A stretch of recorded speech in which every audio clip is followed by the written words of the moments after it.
Hi everyone, Mark here from Brand51 and the third of our series of short videos introducing Photoshop for beginners. And today I'm going to talk to you about actually dropping some text into our image or a layout. Firstly, we're going to just do some simple text.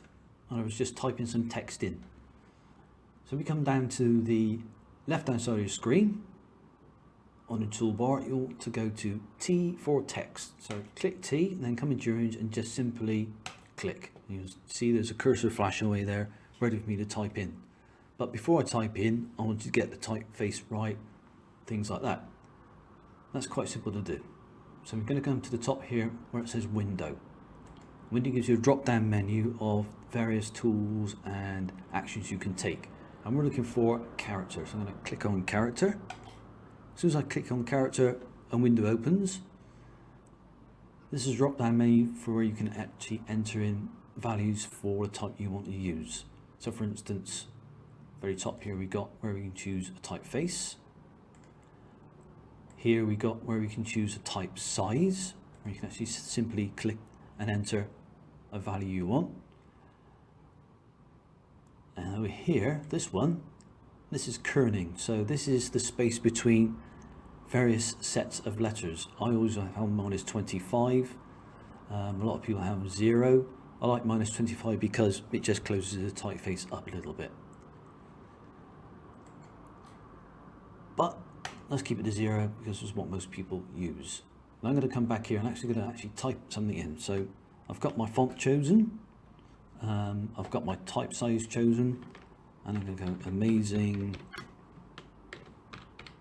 sunset. Now that looks quite nice, but maybe could be a little bit bigger. So I'm going to go to my layers, make sure my type is selected. Go back to T, click on T, and drag through the actual type itself.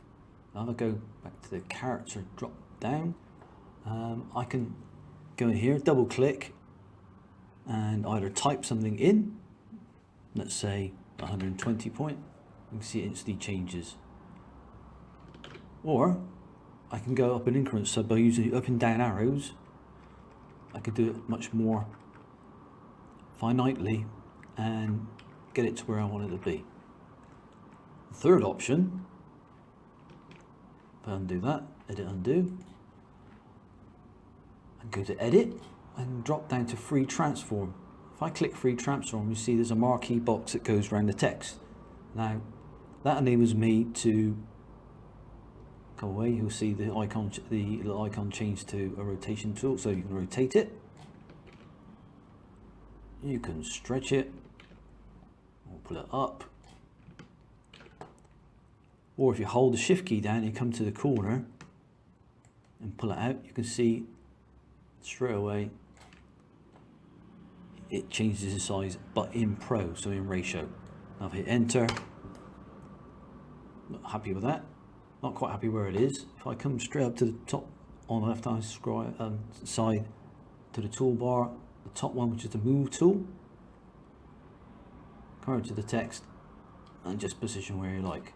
You can also change the color of individual letters or words, and that's quite simple to do. So back to our T for text, drag through one of the words, come over here to our character toolbox, and you can see there's a box here that says color. If I click in here, I can enter a value of a color I like, so maybe CMYK or an RGB value. You may have some from some brand guidelines or your own brand guidelines, or you can come to the picker. So there's this box here, we have a slider where you can go move up and down, get the color range you want. Maybe an orange. Come back into the color box and just choose a color you like, and you can see it instantly change as soon as I change or pick a color. And you can slowly go around to get what you want and what you're happy with. Let's go for that. Click OK. Click on another tool, and there's our text in our image. If I open up another image, you can also drop multiple words in, of course, rather than just type words in. You can actually copy and paste from, say, a Word document and put that into your layout too. Now, great way about doing this, if I go back to my T character tool in the my toolbox, come over here and actually click and drag.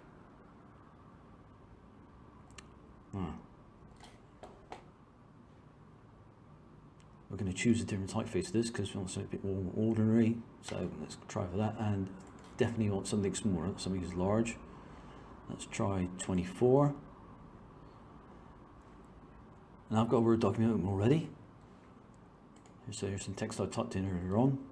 So I'm going to go Control C for copy, minimize that, come back to my layout, click in the box. Now if I come back over to the the dialog box over here, next to character you see paragraph.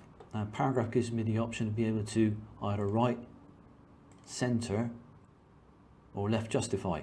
And I think most people will understand what that is. Same sort of things you get maybe in Word or Excel. I'm going for centered. I'm going to make sure my typeface is the right size I want, and I'm going to hit paste. So you can go edit paste or Control V. There's our type. Now if I, with our T tool still selected, if I come to either the right or the left or the bottom, I can change the size of the box also. If I drag that box across, you can see the type adjust itself to the size of the box. We can also drag through the text. Again, change the color. Let's say maybe a blue, a dark blue. You can see that change on the screen as I'm doing it. And you can also change what is called the leading. So that's here. At the moment it's on auto, so when you open the text box, normally it's on auto. That's the standard you'll get. But you can also adjust the leading. So at the moment that's 24 point text. I normally have 2 points more, so it just opens the typeface up a little bit.